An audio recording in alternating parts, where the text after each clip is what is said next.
vous savez, depuis 42 ans, je fais de la radio. Ah oui, quand même, 42 ans. Il y a des moments extraordinaires. Il y a des moments où le soleil, tiens, comme à l'instant, le soleil pointe le bout de son nez au Sable d'Olonne de mon Vélux. Ça, c'est formidable parce que depuis quelques jours, c'était pas terrible. Et puis surtout, quand on a une invitée de marque, une invitée, vous allez voir, avec un parcours qui m'a vraiment impressionné. Je vous mets un petit peu en appétit, mais qui est mon invitée? Ah, vous ne le savez pas, moi je vais vous le dire tout de suite. Elle est au bout du fil, elle a une voix, mes enfants, qui vous donne déjà la pêche. Son prénom c'est Marianne, tiens c'est beau Marianne. Son nom c'est Rollo, donc en tout quand vous faites les deux, ça fait Marianne Rollo, à qui je dis bonjour Marianne, comment allez-vous? Bonjour. Ah quelle voix magnifique, c'est du soleil dans la radio avec Marianne, j'adore. Bonjour Michel, ça va très bien. C'est vrai que d'entendre votre voix, c'est déjà un sourire prometteur pour la journée entière. Oh alors là, écoutez, je rougis, ça se voit pas chez la radio, mais je rougis. Alors, tiens justement, dans quelle belle région êtes-vous, chère Marianne? Dans le département de l'Eure, Oui. c'est pas très connu en fait. Ah bon? C'est la région intermédiaire qu'il y a entre Paris et Rouen. Rouen, on est en Seine-Maritime. Oui. Et là où j'habite, qui s'appelle Val-de-Reuil, on est dans l'Eure, le département de l'Eure. La capitale de l'Eure, c'est Évreux. Oh bah c'est très beau le Val de l'Eure, écoutez, c'est beau, il y a une belle région, il y a des très beaux monuments, du calme, c'est quand même calme hein, ces régions, il y a la campagne. Vous êtes en campagne ou en ville, cher Marianne? Je suis très Alors, curieux. j'ai les deux caractéristiques en fait. J'habite dans une ancienne ville nouvelle, donc tout à l'heure je l'ai cité, c'est Oui, Val-de-Reuil. oui. Et Val-de-Reuil, ça a été une ville qui a été construite de toutes pièces sur un marécage, enfin un marais, à proximité d'une vieille ville qui s'appelle le Vaudreuil, pour délester la région parisienne dans les années 70.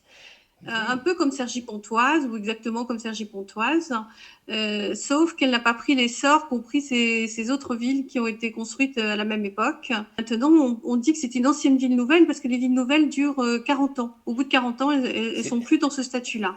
exactement. Alors ça, c'est une bonne précision.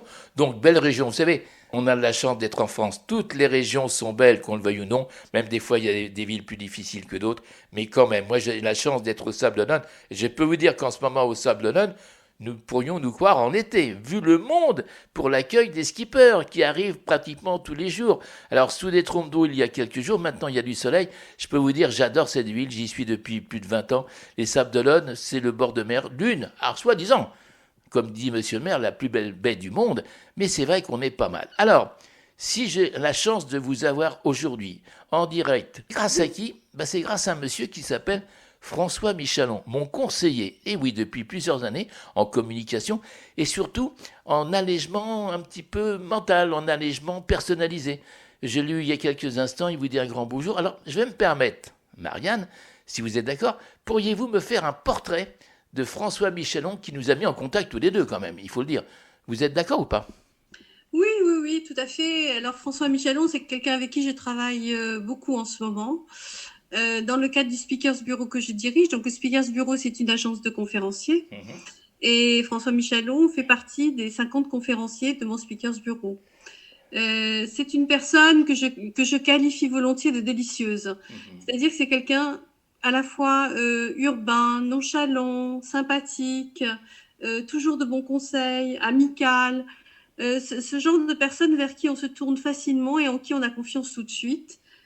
Personnellement, je l'adore. Alors ces qualités, on a parlé professionnelles, qualités humaines, il a des passions. Vous êtes d'accord avec ses passions? Il aime la nature et souvent, quand il m'appelle, il est au bois de Boulogne ou non à côté, c'est un autre parc où j'entends les oiseaux. Des fois, il donne à manger aux canards. C'est ça aussi, François Michelon, la nature. Euh, Oui, oui, oui, tout à fait. Et il fait ses interviews, il donne ses rendez-vous alors qu'il est dans un parc en c'est train ça. de marcher. C'est sa grande caractéristique. Il habite à Paris, mais il est souvent dehors. Il a besoin de marcher et de s'exprimer dans un cadre extérieur. Et oui, c'est une très bonne façon, en fait, d'être en relation avec la nature et avec les gens. Il est toujours détendu, toujours. Ouais, Donc ça, c'est sympa. ça, Ouais. c'est vrai. Comme ce matin, je l'ai appelé un petit peu, entre guillemets, à l'arrache en disant tu pourrais 5 minutes, voilà, etc. Il me dit allez, pas de problème pour toi, je vais le faire. Alors voilà, on a fait le portrait de François Michelon, que je tiens à saluer parce qu'il est vraiment dévoué et puis il sait vous conseiller au moment où vous en avez besoin. Alors, une question toute simple, chère Marianne. comme le font des confrères le soir que j'écoute sur certaines radios. Quand il y a des gens à l'antenne en direct, il est vers 10h ou minuit, des radios, allez, les deux grandes radios nationales qui le font en même temps. L'un des animateurs que j'adore, c'est Delacroix, qui est formidable. La première question, d'où vous venez? Qui êtes-vous? Quel est votre parcours? Je vais faire la même chose. Le parcours de Marianne Rollo. Si vous êtes d'accord, Michel, Oui. je vais vous dresser un portrait humain pour commencer. J'adore, bien. Parce que dans les questions que vous m'aviez partagées, il y avait qui est Marianne Rollo? Et ça m'a parlé. Donc, j'ai envie de vous dire que Marianne Rollo, c'est une adolescente de 65 ans, un peu rebelle, fidèle à ses amis, à sa famille et à ses valeurs, qui aime prendre son temps et qui se passionne pour l'actualité. Et en fait, Marianne Rollo, c'est une grande timide et une rêveuse. Je suis une ancienne journaliste, donc ça, on entre dans le parcours. Oui. À mon âge, on peut dire que ma carrière est derrière moi. Vous êtes jeune, 65 ans, vous êtes toute jeune, Marianne. La voix que vous avez, alors votre voix, elle m'impressionne, elle me donne le frisson, une voix d'une gaieté. Qu'est-ce que ça fait du bien, mes enfants, dans ce temps anxiogène? Allez, on continue le parcours de Marianne. Mon parcours de journaliste m'a énormément marqué, et forcément, j'ai commencé à 25 ans. J'ai fait des études de journalisme à Bordeaux, je suis passée par Sciences Politiques, je suis allée un petit peu en Angleterre, et quand je suis revenue, je me suis installée à Paris parce que j'y avais des amis, et mon premier poste de journaliste rémunéré à temps plein, c'était à Paris, près de la Samaritaine, entre le Louvre et la Samaritaine, dans un journal qui s'appelait un magazine professionnel qui s'appelait L'Écho de la presse et de la publicité. Ah oui. Et c'était une période marquante parce qu'en fait, on était dans une rédaction qui était particulière, qui avait été créée par un monsieur qui, au sortir de la guerre, avait fondé ce magazine, et il disait qu'il sortait du ruisseau. Et il était particulier. En fait, il était très particulier. Des relations avec la politique relativement extrêmes et qui ne plaisaient pas au reste de la rédaction. Et on a vécu avec les journalistes à cette époque-là, qui étaient des jeunes journalistes, une période d'opposition à la direction de la rédaction. Ah, j'adore. Où on montait des coups en douce pour faire en sorte que les papiers de ce monsieur ne sortent pas dans son propre magazine. Ah, ça, c'est excellent. Quel souvenir merveilleux. Alors, je savais qu'avec vous, Marianne, on va faire rêver nos internautes du monde entier. Allez, on continue. J'aurais une petite parenthèse à faire, mais je vous laisse continuer. Donc cette période, ça a été intéressant parce que ça m'a mis en contact avec énormément de rédactions, puisque mon métier consistait à écrire des articles sur les journaux et sur les radios, parce que on est dans les années 80, 85, 84, 85, donc après l'arrivée à la présidence de la République de François Mitterrand. Et François Mitterrand est celui qui a rendu des radios libres. Autorisation des radios libres. Alors là, continuez parce que c'est exactement la parenthèse que je voulais faire. Vous allez me l'amener sur un plateau. Donc ça a été toute une époque parce que c'est l'explosion des radios libres, dans ces radios qui étaient clandestines. Il y avait un monopole en fait de la modulation de fréquence. Il a ouvert la modulation de fréquence à des radios qui sont devenues officielles, et on était en même temps dans l'expérimentation. Donc il y a tout un tas de radios libres qui ont émergé, et ce monsieur là qui dirigeait ce magazine, il m'avait confié la rubrique sur les radios locales. Donc j'ai fait des reportages comme ça, je suis allée à la rencontre de ces radios un peu partout en France. Alors j'ai un peu oublié parce que ça remonte à longtemps, mais j'ai eu l'opportunité de rencontrer ces chefs d'entreprise en fait en herbe, qui pour certains sont devenus très connus, et j'ai notamment en tête l'histoire de Énergie. Monsieur Baudecroux. J'ai retrouvé le livre, la trace du livre qu'avait écrit, c'est Annick Cogent. Oui. Donc qui est devenue une grande journaliste au monde, et à l'époque elle avait écrit une histoire sur la folle histoire des radios libres, je crois, avec un partenaire. C'était l'époque où on s'intéressait beaucoup à cette histoire, et donc Énergie, ça a été un exemple de success story entrepreneuriale, mais qui est partie de l'histoire des radios libres en fait. Marianne, celle-là, il y avait aussi des radios qui avaient des vocations politiques, il y avait des radios qui avaient des vocations indépendantes un petit peu des pouvoirs locaux. Enfin, il y avait toutes sortes de radios, des radios politiques, des radios musicales, toutes sortes de radios, des radios régionales. Et il y avait comme ça une sorte de terreau d'idées qui était très intéressant. Alors Maria, si je peux me permettre, c'est incroyable mais vrai, dans la vie, la synchronicité, comme le dit souvent François Michelon. Vous avez parlé de Monsieur Baudecroux, Énergie. Alors si je vous disais, Marianne, que sûrement dans votre bureau, vous avez peut-être reçu pour une autorisation d'une radio de Saujon, en Charente-Maritime, Radio Week-end. Car pour vous dire, tout vous dire, chère Marianne, en 1982, oui c'était ça, j'étais bénévole à Radio Week-end et la première émission qu'on a fait pour lancer les radios libres, j'étais l'un des pionniers. Un vendredi soir, je me rappelle, on était par téléphone et j'ai eu un monsieur qui me dit on est dans les premiers, vous êtes en Charente-Maritime, moi je suis à Paris, je suis dans ma salle de bain avec mon émetteur. Qui m'écoute? Qui m'écoute? Il s'appelait, vous voyez, j'ai un peu d'émotion, Monsieur Baudecroux. Ça ne s'invente pas, ça, Marianne. Oui, et Monsieur Baudecroux, c'était quelqu'un qui venait du milieu de l'entreprise, hein, Oui. enfin, en tout cas qui venait d'une famille qui avait beaucoup de moyens et qui était dans lequel se sont engouffrés beaucoup d'acteurs, en fait. Après, il y a un tri qui s'est fait, évidemment, justement par le biais des autorisations. Alors, moi, j'étais dans le journal, hein, j'écrivais des articles sur ces radios, je donnais pas d'autorisation, mais j'étais en contact de ces Oui, journalistes, on va dire entrepreneurs, en fait, journalistes entrepreneurs, et c'était intéressant de voir comment se constituaient les premières associations. Il y a eu des sortes de syndicats, des radios libres. Enfin, c'était très intéressant de voir cette émulation qu'il y avait partout en France, justement. Partout en France. Et on était en même temps aussi en contact avec la province. À l'époque, on parlait de la province. oui. Maintenant, on dirait les territoires. Mais la scission entre Paris et la province est très importante. Et là, tout d'un coup, on a vu qu'il émergeait de la province énormément d'initiatives très intéressantes. C'est un très beau souvenir, ça, Marianne, dans votre cursus, qui est peut-être pas encore fini, parce que moi, je vais annoncer dans quelques instants ce que fait Marianne Rollo, et je vais vous dire, quel honneur d'avoir Marianne à l'antenne, parce qu'il y a un cursus XXL, moi ça m'a impressionné. Alors, dans votre parcours, il y a eu ça, et après, qu'est-ce qui s'est passé pour Marianne, pour en arriver à avoir cette agence conseil Marianne Europe? Ça m'impressionne. Mais avant ça, oui, non, on va quand même dire à nos amis pourquoi je dis j'ai l'honneur d'avoir Marianne au téléphone.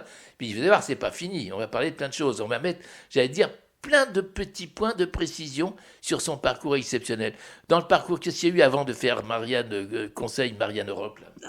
Entre cette expérience de journaliste qui a dû durer peu ou prou 25 ans, hein, Ah oui, quand même, oui. quand même, de journaliste, donc j'ai commencé par ce journal, mais il y a eu une expérience aussi très forte, et justement à l'issue de cette première expérience à Paris, c'est que j'étais pas en accord avec les valeurs de ce journal, j'ai claqué la porte et je suis partie en Argentine. Ah oui. Et je suis devenue la correspondante locale de La Croix, le journal La Croix, Oui. tout simplement parce que dans mes fonctions de journaliste précédentes, on faisait des monographies, des journaux, et j'avais été à la rencontre de la rédaction de Bayard Presse.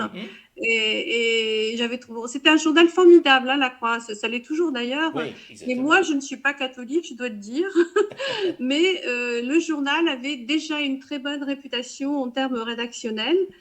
Et je suis partie, donc j'ai claqué la porte de mon journal, je suis partie comme ça, un peu le nez au vent, en Argentine, parce que j'avais dans ma jeune enfance une expérience avec l'Argentine. Mon papa avait été nommé coopérant en Argentine, et la famille avait suivi, donc ma maman, ma soeur et moi.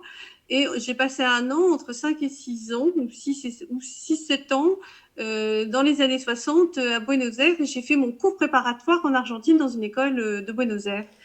Et donc ça avait marqué, mes parents avaient gardé les amis tout au long de leur vie, et quand j'ai claqué la porte là, de ce journal, je suis allée retrouver les amis de mes parents, je suis partie comme ça, et en fait j'y suis restée 3 ans. Et ça a été une expérience extraordinaire parce que j'y suis allée à un moment de l'actualité qui était très intéressant pour un journaliste.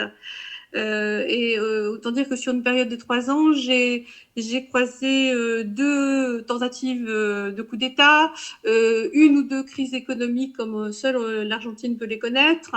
C'était aussi la transition présidentielle entre Alfonsine, qui était le président démocratique, qui était arrivé à l'issue de la dictature, mais l'arrivée de Menem, Carlos Saúl Menem, qui est un personnage haut en couleur et très particulier. Donc j'ai vécu cette transition-là. J'ai même été en capacité de faire des prédictions sur le résultat des élections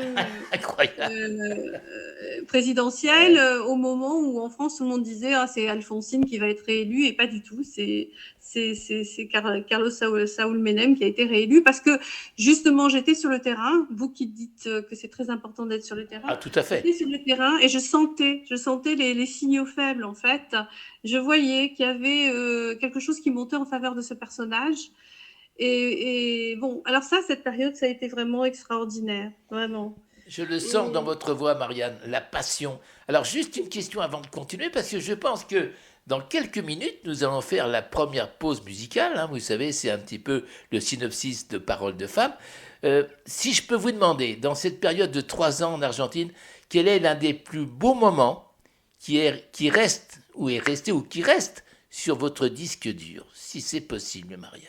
Je dirais intense. Oui, intense, c'est pas mal. Oui, parce qu'en Argentine, quand même, il y avait des difficultés de vie pour beaucoup de populations. Et notamment, j'ai assisté à une manifestation des habitants d'un bidonville.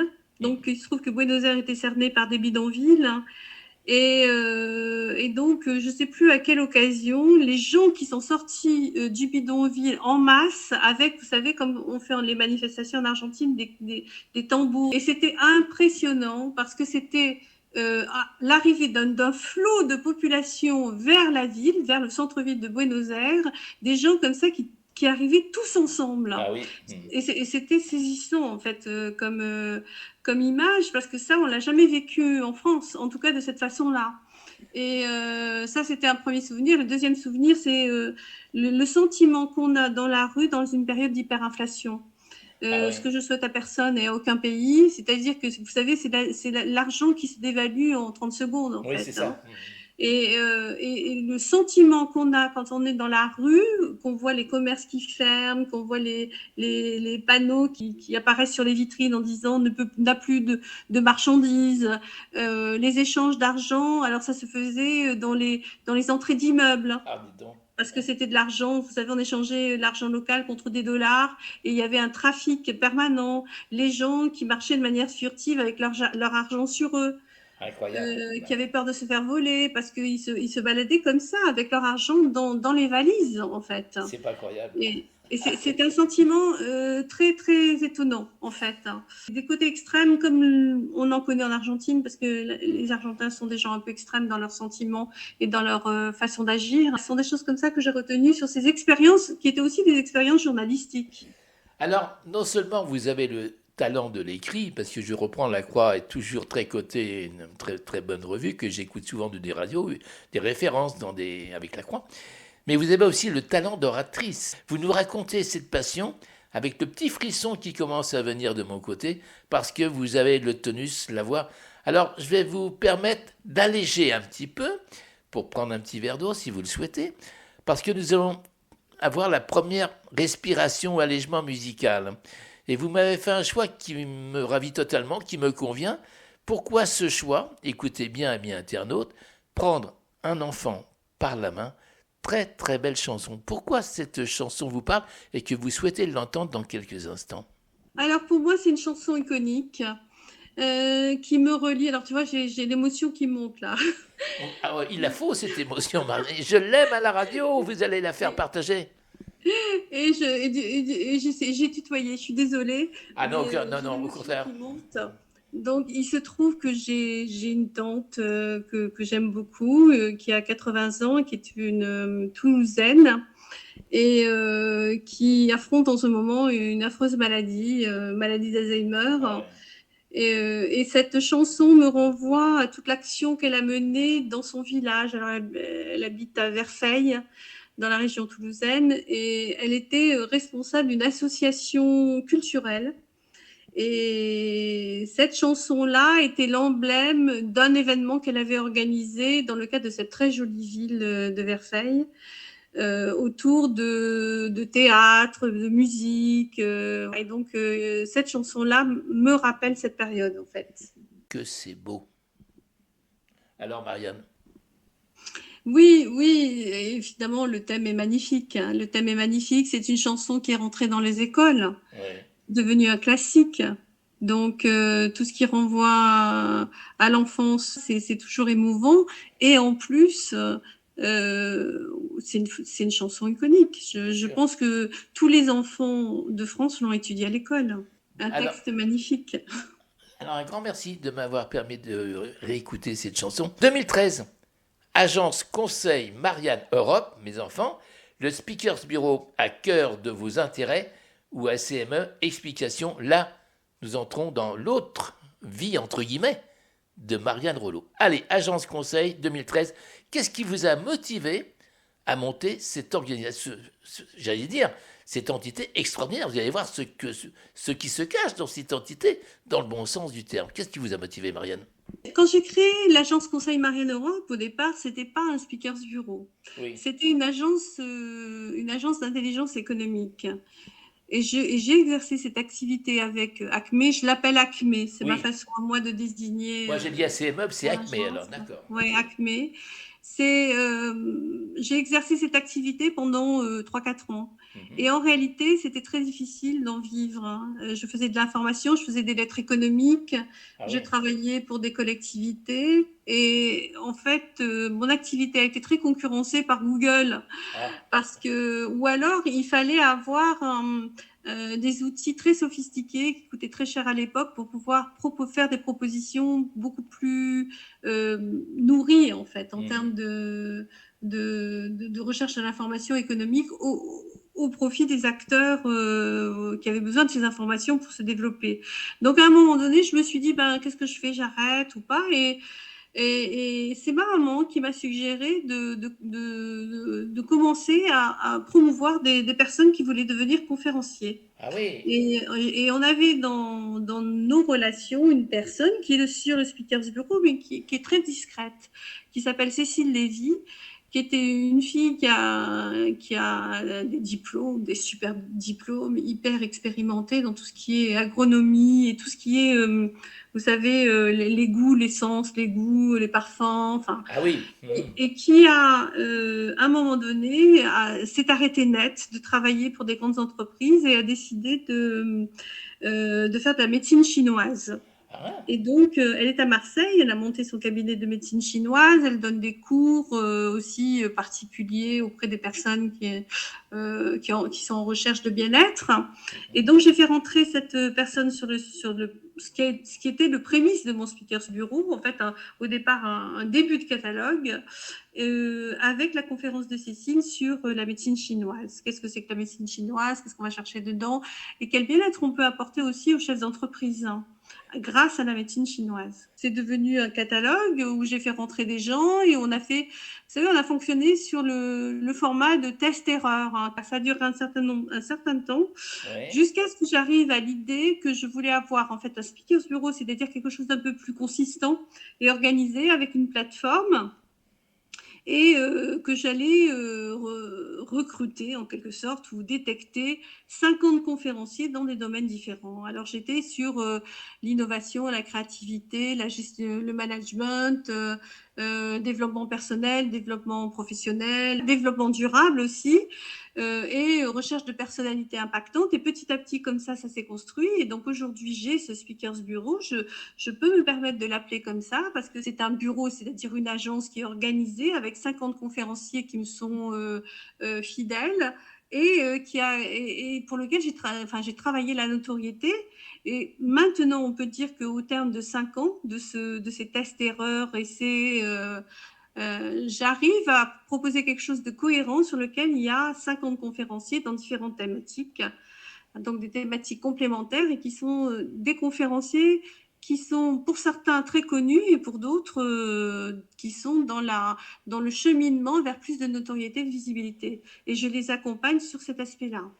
Ça, c'est très intéressant. 50 conférenciers dans votre cartable, à votre service. Alors, ces conférenciers, si j'ai bien compris, ils vous sont fidèles, ça c'est excellent. Et vous, Est-ce que c'est votre rôle de leur trouver des sites de conférences, des sociétés qui ont besoin de ce type de communication, ou ce sont eux-mêmes qui se cherchent et qui sont à vos côtés? Comment ça fonctionne un petit peu? Je dois dire que j'ai appris en faisant.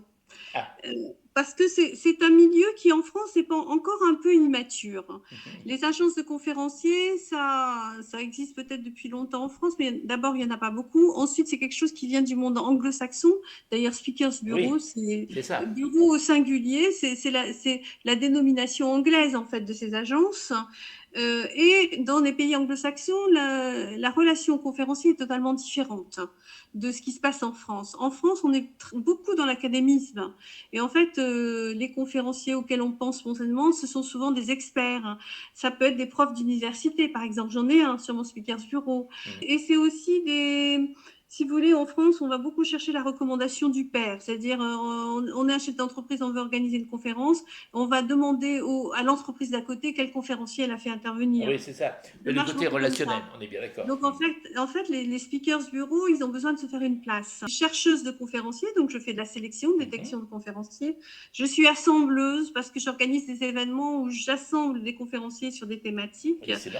J'ai récemment organisé une tournée avec 5 conférenciers sur les intelligences et on a fait 4 dates dans 4 villes différentes, dont même 5 à Casa.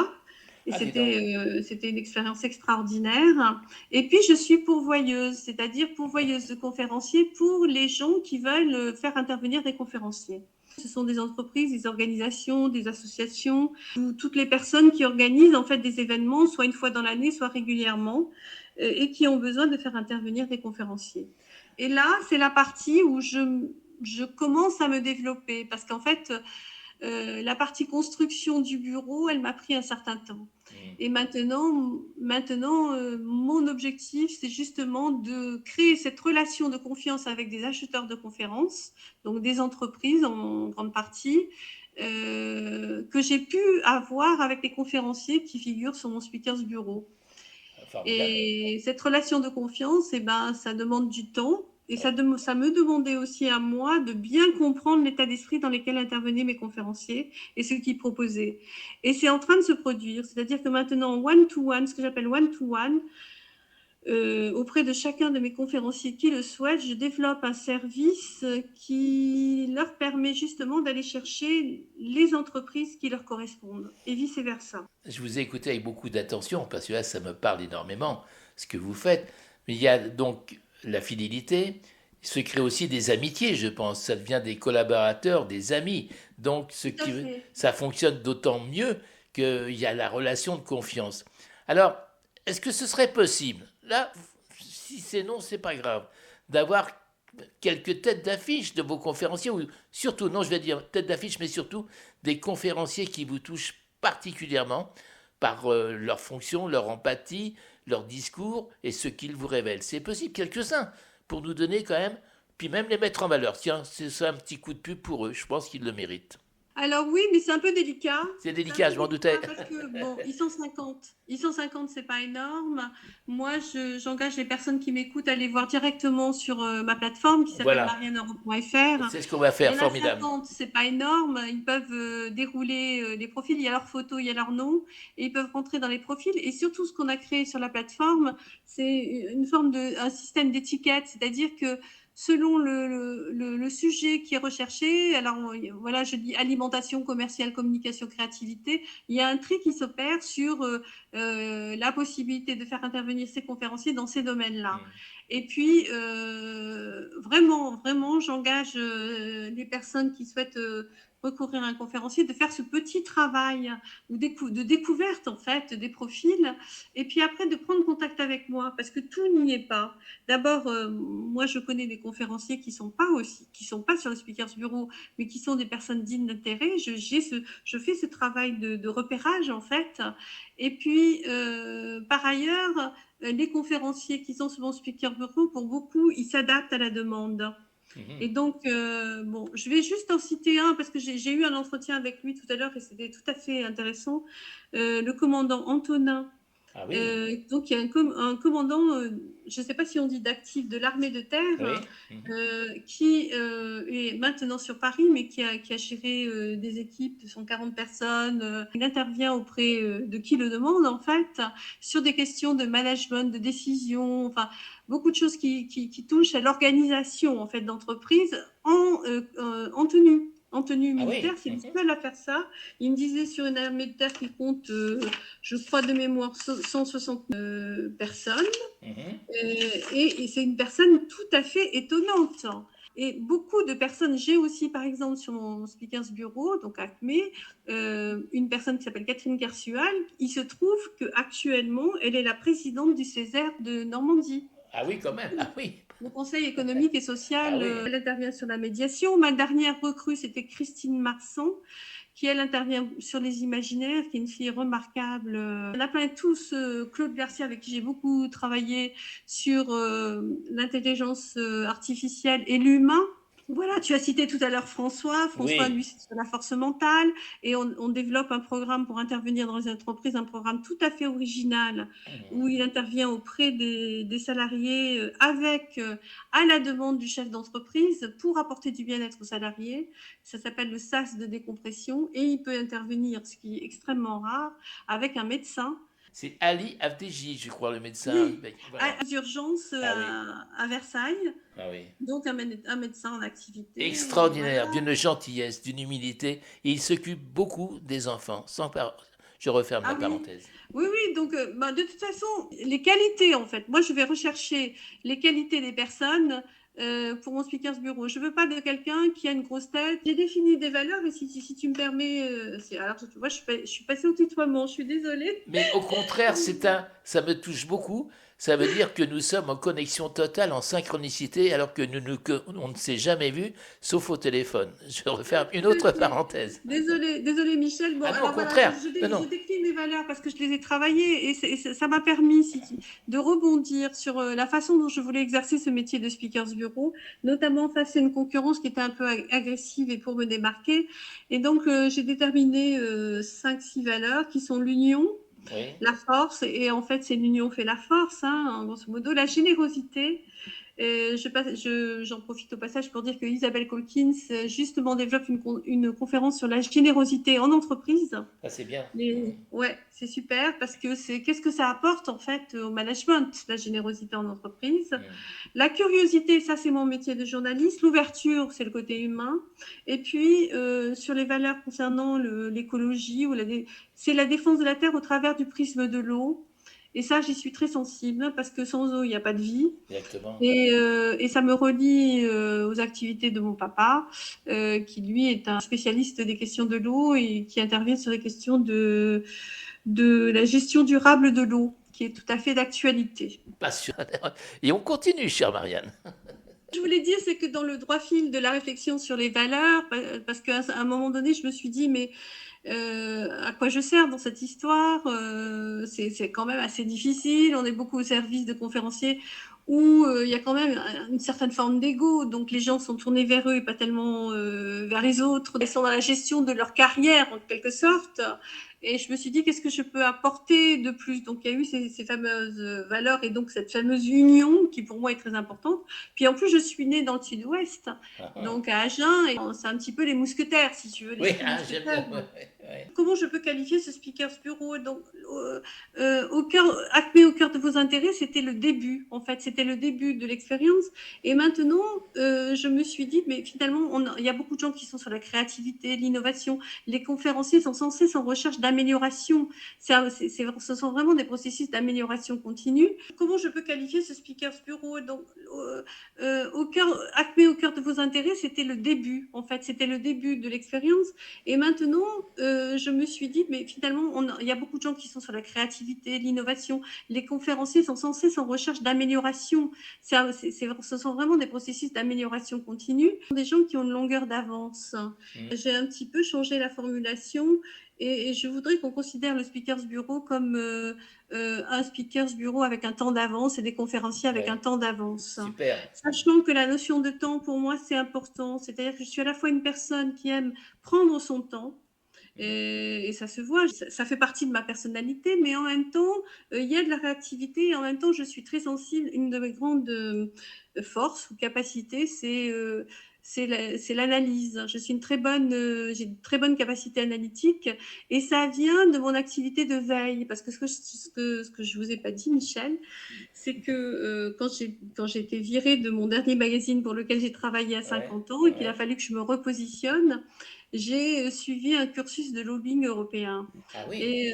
Et pourquoi je voulais faire ça? Parce que je cherchais une activité qui me rapproche de mon métier de journaliste, mais qui m'ouvre sur le relationnel. Donc j'ai fait ça et dans le lobbying, la première chose que l'on fait, c'est de la veille. Et donc je suis devenue une spécialiste de la veille. Alors, en explication Et de mots, la veille. ça me sert pour repérer les conférenciers, Ah oui, mais ça me d'accord. sert aussi pour analyser les signaux faibles, les évolutions de société et savoir aussi ce que les entreprises recherchent comme type d'intervention. Ce côté avec un temps d'avance qui rebondit en fait sur la créativité, l'innovation, ça me va très bien et ça m'a redonné de la motivation.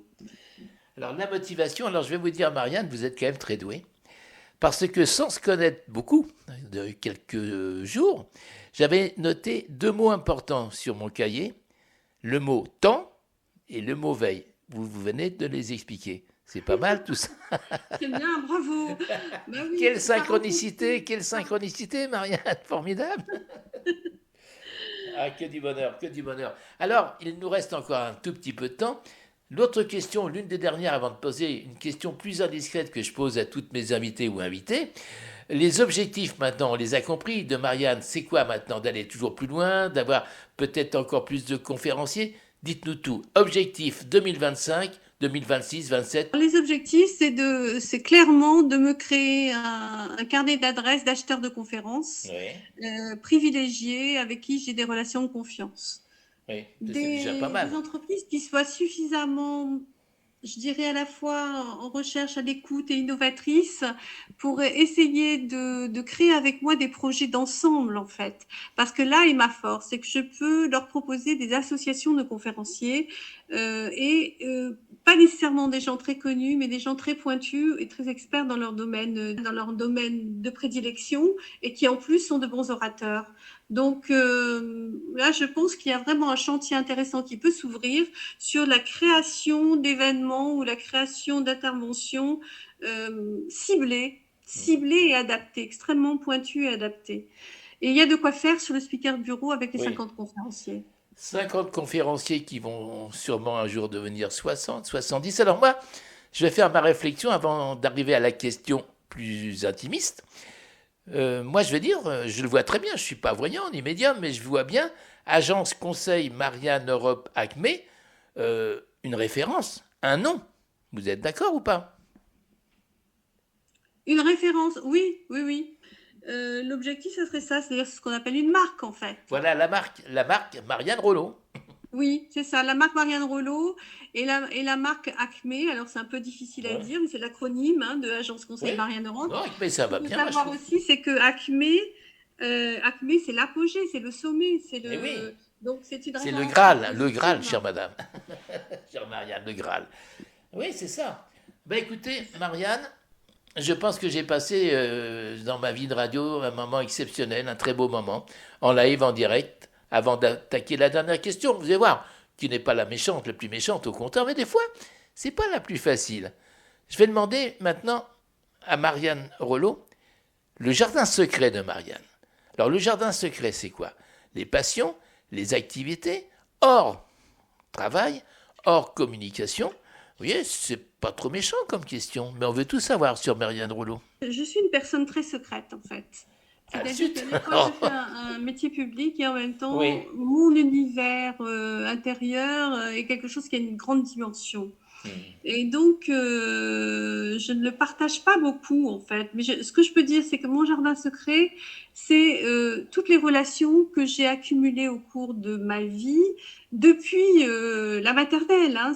Ah oui. Je suis très fidèle, je garde ma meilleure amie habite à Strasbourg, je l'ai connue dans la classe où ma maman était institutrice, j'étais dans la classe de ma maman aussi, et on est restés amis de toute la vie. Donc moi j'ai des amis de toute la vie, c'est mon jardin secret. Et dans ces amis, il y en a que j'ai perdus, et notamment voilà, des personnes remarquables. Et donc c'est on va dire ce panthéon personnel, c'est ça mon jardin secret. Ce sont des personnes qui sont toujours là ou qui ont disparu, mais qui ont forgé mon mental et mon émotivité, beaucoup mon émotivité. C'est un très beau jardin secret. Alors, je vais en mettre encore une petite touche, une petite note.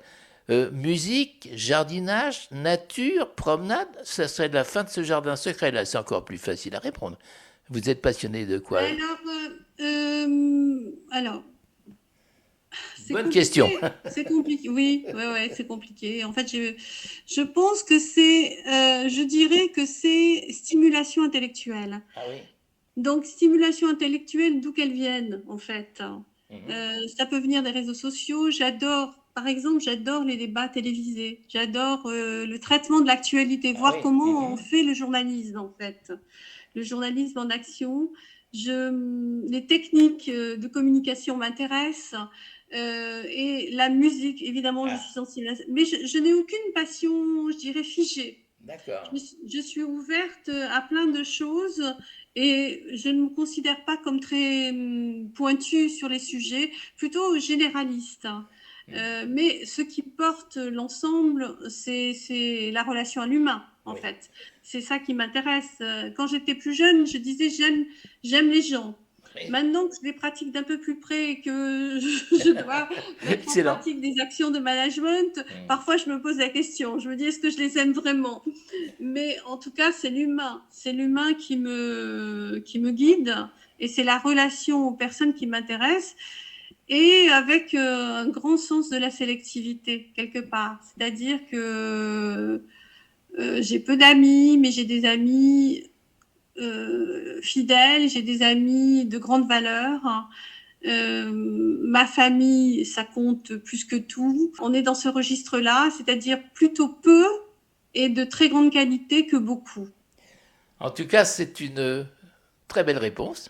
Un très beau jardin secret que nous allons respecter. Est-ce que je vous ai maltraité ou je vous ai mis un petit peu à l'épreuve, chère Marianne, dans cette interview, le premier du mois de février de Parole de Femme? Comment avez-vous perçu notre entretien que j'appréhendais un petit peu, mais qui vraiment me ravit? Alors, ça s'est bien passé ou pas, Marianne Rollo?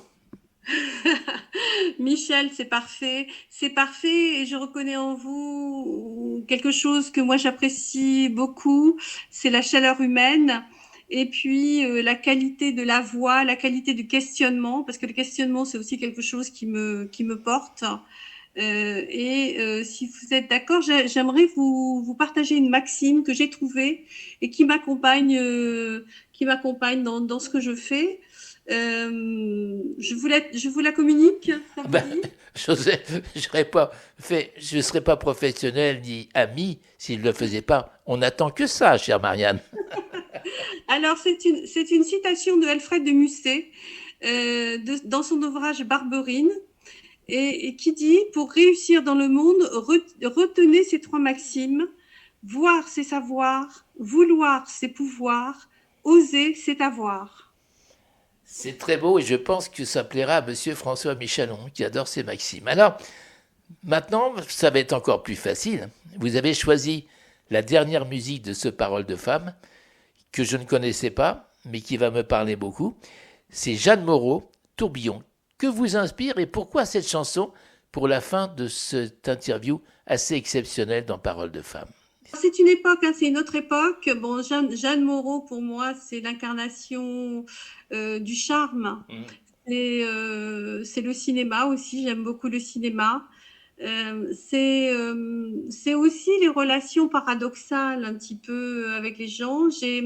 Elle joue dans le film Jules et Jim et j'avais offert à mes parents l'affiche du film Jules et Jim qui est encadrée dans la maison de mes parents. Et bon, voilà, pour moi, c'est un marqueur à la fois temporel et familial. Et puis, c'est quelqu'un, c'est à la fois temporel mais intemporel. Ouais. C'est une personne marquante, voilà, qui me ramène à un univers qui m'est familier et que j'aime bien.